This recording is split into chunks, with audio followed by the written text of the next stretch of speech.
All right. Good morning, everybody. Happy Friday. Hope everybody's doing well. We have a great training prepared this morning. Thank you for joining me and joining on time. If you can see me, hear me, and see my screen, give me a thumbs up real quick. Awesome. Thank you. And thank you for the videos on. I always appreciate that. Makes it a little bit more interactive and fun for me. All right. Let's get into a couple things before we get into our actual training.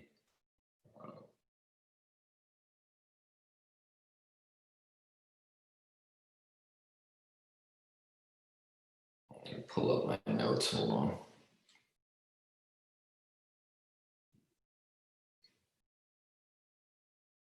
All right. So, when I started in the business, I was 23 years old. I'm 40. I'm actually about to be 41 in a few months. 2020 passed so quick. I was 23 years old. I hated my job. I didn't have a Mother Teresa moment to join the business. I didn't want to save the world. I didn't even really want to impact my community. I don't want to say I didn't want to. Those things just didn't go in my mind. My motives were much more selfish. I hated my job. I just did not. I couldn't stand my job. I hated corporate America. I hated the way they talked to me. I wanted things. I wanted to be financially free. I had a lot of part-time jobs growing up. Stupid stuff, worked in retail, delivering food, refereeing basketball games, working at a golf course, driving the cart around, cleaning up. And I remember sometimes I'd actually get around some wealthy people. I grew up very middle class. My dad was very, very frugal. Even though my dad and mom had money, we lived way, way below our means. But once in a while, we go to somebody's house and it'd be really nice, and they have a 3 or 4 car garage. I even knew somebody that had an indoor swimming pool, and it was cool. And this is back in the 90s and late 80s. To have an indoor swimming pool was crazy, and a hot tub, a staircase, 4 floors, elevator. And I wanted to be wealthy. I did. I wanted to have a lot of money. I wanted to live totally financially free. And, I had been beaten down in academics. I didn't do that well in college, and even at the end of high school. And then my job just really beat me down. I felt I was overpaid. I didn't have confidence. I didn't like the way people talked to me. I wasn't making enough money. And this is another thing that happens when you don't make money, you start to suppress your goals and dreams. Okay. If you have a $50,000 lifestyle, you have $50,000 income, you have a $50,000 lifestyle. And I'm not talking about your relationship with God or your family. I'm just talking about money here. Okay, so I don't want you to think I'm not that shallow. Okay, I am shallow, but I'm not that shallow. I understand money can only help in money areas, but we do have dreams of things that require money. Okay, and I'm telling, I'll speak to the guys here too. Even if you don't, my wife does. Okay, my wife wants things that cost money. Okay, period. And she hammers me to make more money because she wants things that cost money. And so I want to provide that for her. But anyways, if you make $50,000 a year, you have a $50,000 lifestyle, and you start suppressing your goals and dreams. And that's what happened to me in corporate America. I made $35,000 a year. I was overworked. I was underpaid. I was, the way they talked down to me. And I got introduced to the opportunity, and I was thrilled. I mean, I remember my parents, when I came home, they're like, "What did you join?" And I was like, "It's a mutual fund." I didn't even know what to say. But my parents were like, "What did you do? What is this? How much money did you pay to sign up?" And they were very skeptical, very nervous, but I was so excited about the opportunity. I was like, man, this is a chance for me to break out of corporate America, do something on my own, have a business, be successful, make my way. I don't have to go back to school. I found it. The problem was my credibility was really low. Okay, I was back on all my promises. I really didn't have a track record of success.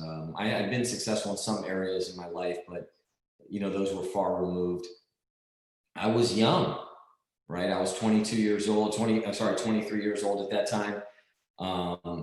And I didn't have what I felt was the overwhelming support. Now, I did have support. I don't want you to think that. I think a lot of that was in my mind, that I didn't have the support. That wasn't 100% accurate. I had the natural skepticism because I had never done anything. Then also my skills were terrible. I didn't know how to present our business or opportunity. I didn't know the financial aspect. I didn't have all my licenses. I wasn't consistent. And so all of that created a perfect storm of low credibility. And that was natural in the business. But always remember this, the great equalizer was hard work. Okay, nobody can defeat somebody that works hard. Nobody. And I worked hard. I showed up early. I stayed late. I recorded everything. Back then, now you can record stuff. We can post it on YouTube. I mean, you have to carry around a recorder. I'd carry it around with me all the time. I transcribed all my notes. I practiced my presentations in the mirror. I practiced on my dad. I never missed a meeting. It didn't matter what meeting it was, how many they had. I never missed. I got married, and in our culture, we have 2-3-day weddings. I had a 3-day wedding. It was over the weekend, Friday, Saturday, and Sunday. Many of you guys know this. To my wife's disappointment, I was in training, and I was running the training on Saturday morning. And our trainings used to go from, we'd get there at 8 in the morning and we'd leave at 1:30, 2 o'clock. And that was the day I got married. And Saturday was the big day. That was my wedding day. We had a ceremony before and after, but I was there because I wanted to win so bad, and I was willing to put in the work. And unfortunately, and I talk about this all the time, and I just want to start the month off, okay? I know our month ended earlier in the week, but this is our real first group training. And I always talk about this. You can't associate, and you can't let laziness seep into your life. Okay, you got to work hard if you want to win in this business. Okay, in anything, if you want to be successful, you got to work hard. You hear it all the time. Hector Lamarck used to always say, comfort and success, they just don't mix. It's like oil and water. Now, I'm going to read some things in a second on some notes. I was reading an article about people that are very successful and how hard they work. I'm not saying you have to work that hard, but you got to work hard, right? If you never showed up late to your job and you never missed, don't show up late here. Don't miss here. If when you were on that clock, you worked, when you're on the clock here, and a lot of times it's a mental clock, work. If you got a good night's sleep before work, just at your job, not your business, get a good night's sleep before training. If you went to work with a tummy ache, or even though you weren't feeling like going to work, treat your business with respect. You can either use your opportunity or abuse your opportunity. Don't abuse it.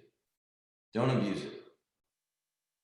Right? It sets in a terrible example. And then what happens is you start learning how to talk the talk, but you don't really walk the walk. Everybody can talk a good game. Yeah, I'm making it happen. My goals, I'm gonna turn it around. And you start saying these things, but you're lying to yourself, and you're lying to the people around you, and you're not doing the work. This opportunity is great. It's amazing, but it's not stupid. If you don't work, you're not going to get paid. But if you work really hard, you'll get paid a lot of money.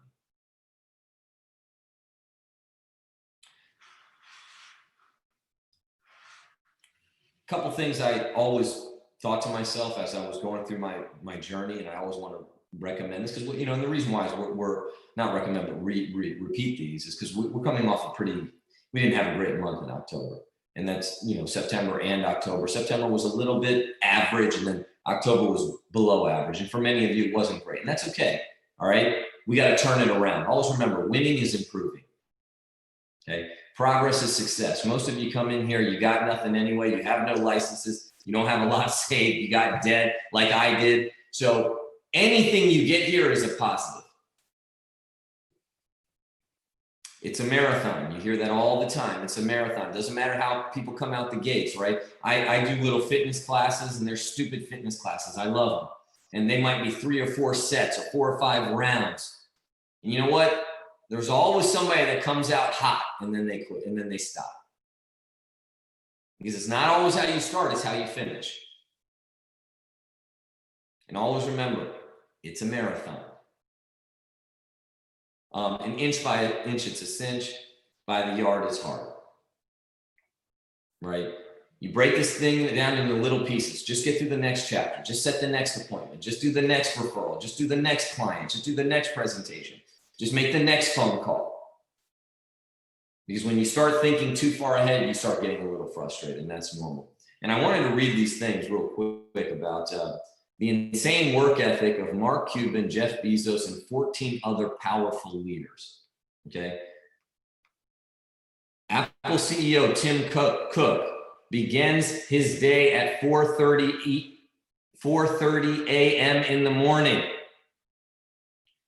Steve Jobs left incredibly big shoes for Cook to fill. However, the man has got the top job for a reason. He has been a workaholic. He begins his day at 4:30 a.m. sending emails. He's the first to the office and last to leave.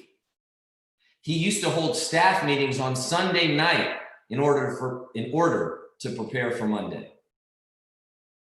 Dallas Mavericks owner Mark Cuban didn't take a vacation for 7 years while starting his first business. And he routinely stayed up to 2 a.m. reading new software and went 7 years without vacation.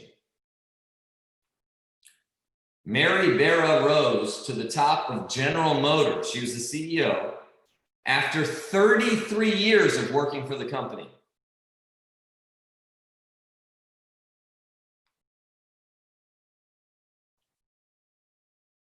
Venus and Serena Williams were up hitting tennis balls at 6 a.m. from the time they were 7 and 8 years old. The Williams sisters, who between them have won 28 Grand Slam singles, were all but raised on the tennis court. From an extremely young age, their lives revolved around tennis. Get up 6 o'clock in the morning, go to tennis court, before school, after school, go to tennis.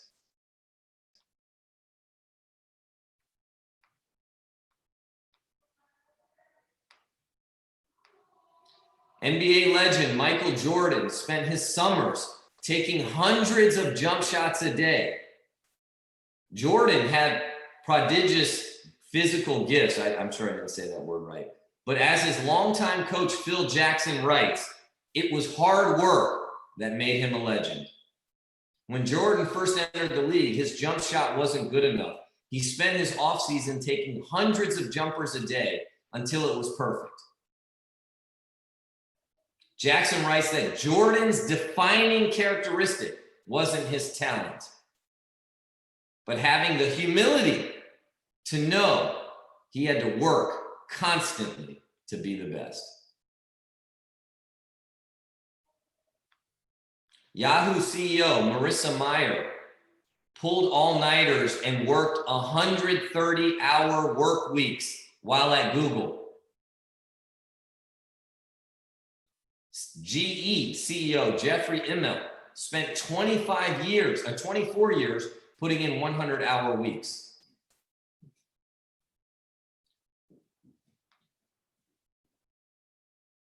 Pepsi CEO Indra Nooyi worked the graveyard shift as a receptionist while putting herself through Yale. She went to college at Yale, but she worked midnight to 5 a.m. as a receptionist to earn money while getting her master's degree at Yale University.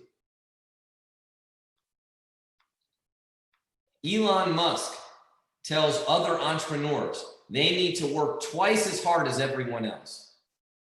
The PayPal co-founder and SpaceX and Tesla CEO is known for his tireless work ethic, and in an interview with Vatter, he advises other entrepreneurs to work twice as hard as everyone else to achieve success. You just have to put in 80 to 100-hour weeks every week, he tells Vatter. If other people are putting in 40-hour work weeks, you're putting in 100-hour work weeks, then even if you're doing the same thing, you know that you'll achieve in 4 months what it takes them a year to achieve.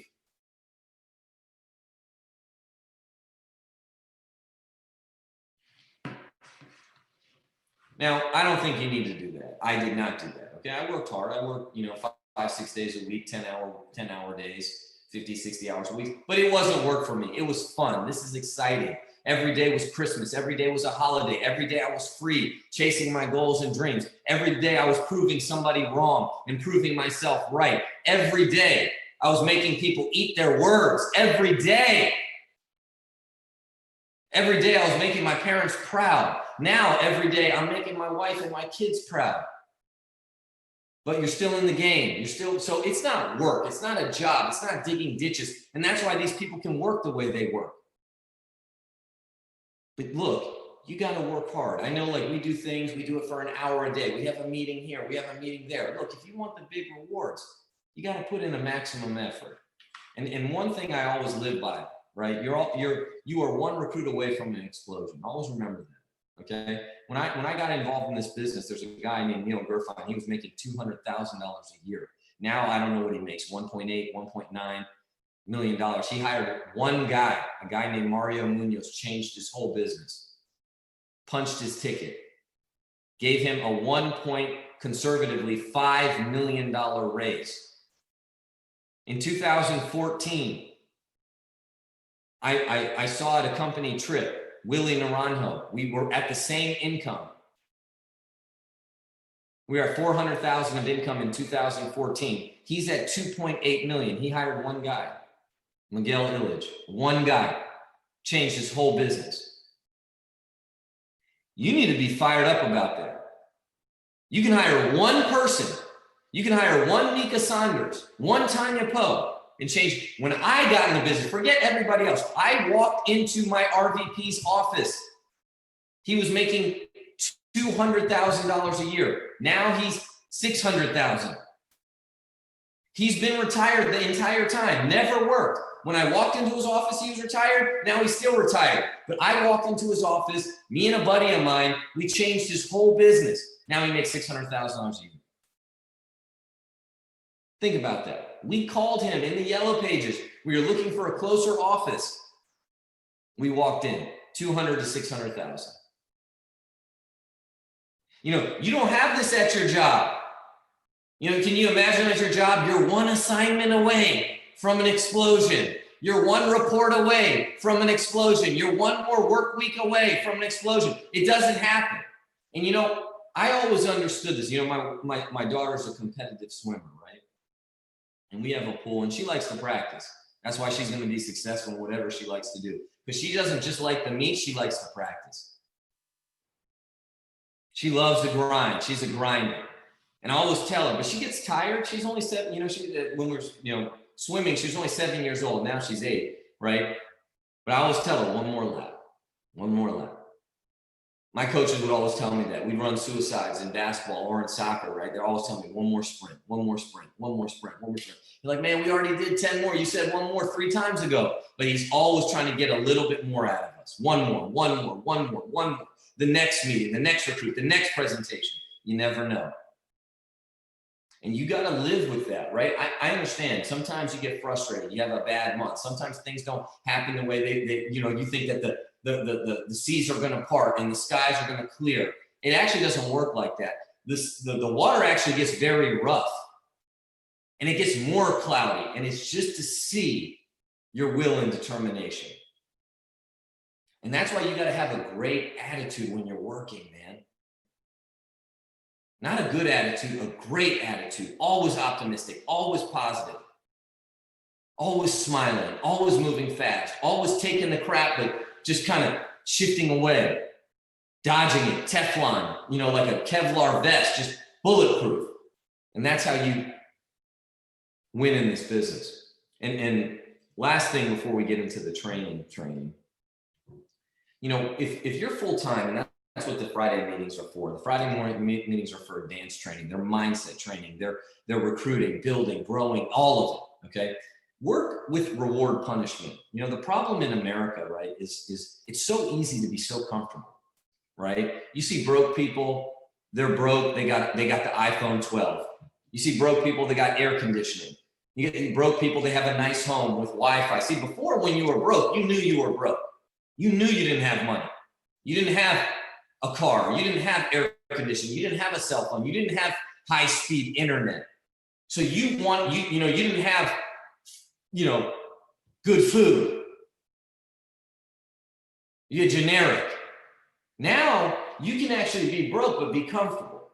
So you got to play mind games with yourself to get to the next level. And a huge one you play is something I call reward punishment. You can do what you have fun, but do what you need to do first. These are, and this is not just for you. Like, I have children, right? And I'm trying to grow, it's like this. My son turned 10, he's going to be 11 soon. It's like this, that stuff happens. How quick, I'm trying to teach him, like, look, do what you need to do. Then you can have what you want to have. Don't just get what you want right away. You can't do that. Well, can I do this? No, you got to eat your breakfast first. No, you got to do your homework first. Can I go out and play with my friends? No, do your homework first. Then you can go.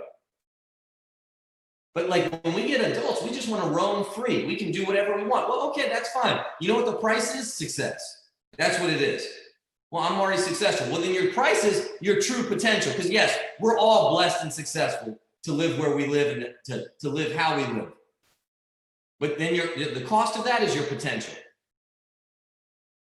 Yeah, you make 100. Can you make 5? Yeah, you have a good income. Do you own it? Can you pass it on? My goal is to pass on a $2 million business to my family, annual income. Not what it's worth. That means, right? I look at people in this business, right? I was, John Lavin, who, he's been in the business 40 years. 40. God willing, I'll be in the business too for that long, and I'll pass down to my son and my daughters a $2 million business, annual income to them for the rest of their life and for the rest of generations, just like I've seen so many people in this company already do. Get their kids in the business and they pass their business along. You see Gary Cornegay Jr. And Gary Cornegay, that's what they're doing. You see the Barragons, that's what they're doing. So many examples of people like that. That's my goal.